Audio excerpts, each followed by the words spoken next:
l'automobile en Algérie. Monsieur Dia, polytechnicien. Donc, nous parlerons de la situation des finances en Algérie. C'est un cadre de Polytechnique et qui a levé sa voix, c'est un peu partout. Aux dernières nouvelles, il était conseiller du ministère de la politique. Il était président directeur général de beaucoup d'entreprises. Et j'espère qu'il fasse cette conférence. Ensuite, M. Melazzi, les règles parasismiques.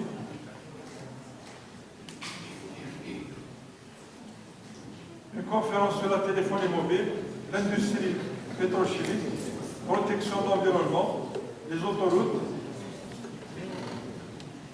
et d'autres titres de conférences qu'on n'a pas encore arrêtés avec les spécialistes.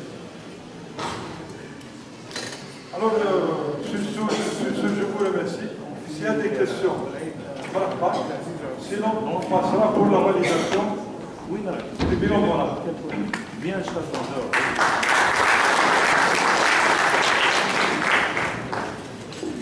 Bien, vraiment.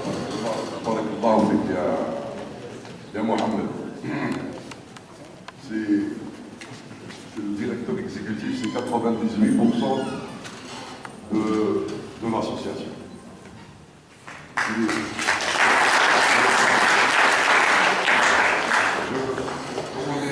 On essaie d'être complémentaires avec beaucoup de difficultés.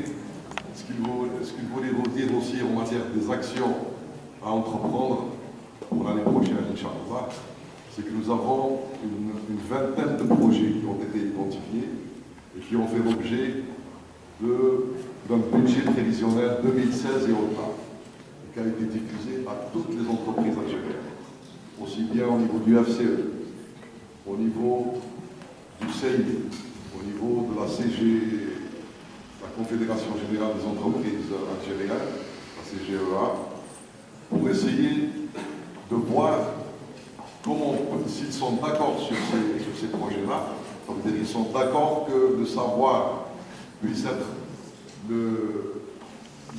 l'élément fondamental de la croissance en Algérie, le savoir et la connaissance. Donc on peut faire non plus des sponsors, parce que les gens pas beaucoup se faire des sponsors.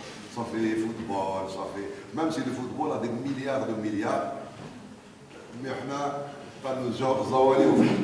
aucun sou, mais nous n'avons que ce qu'il y a là-bas.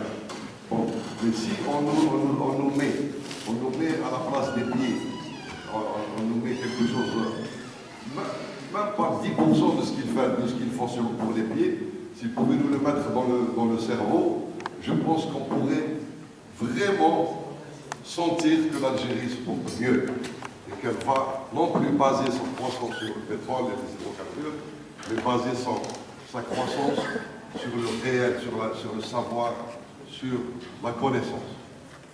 Et ça, des pays comme le Japon, c'est un pays, bon, quand tu vois, il n'a rien, aucune richesse. Les phares, ou les siphons, ou les océans, et pourtant, c'est le leader mondial, c'est le premier PNP dans le monde, et toutes les activités de terre sont basées sur le savoir. Donc, ce n'est pas trop tard. On peut faire en sorte que la connaissance puisse pénétrer dans ce pays avec ces gens. On est là, tous, surtout avec ces gens-là. Et je suis persuadé que si ce message passe, la prochaine fois, parce qu'on est 2000, vous voyez, il n'y a même pas 10% des 2000 qui sont là. Mais il faut être patient, parce que la communication, on ne peut pas, si je pouvais par exemple transmettre mon expérience uniquement en parlant, malheureusement l'expérience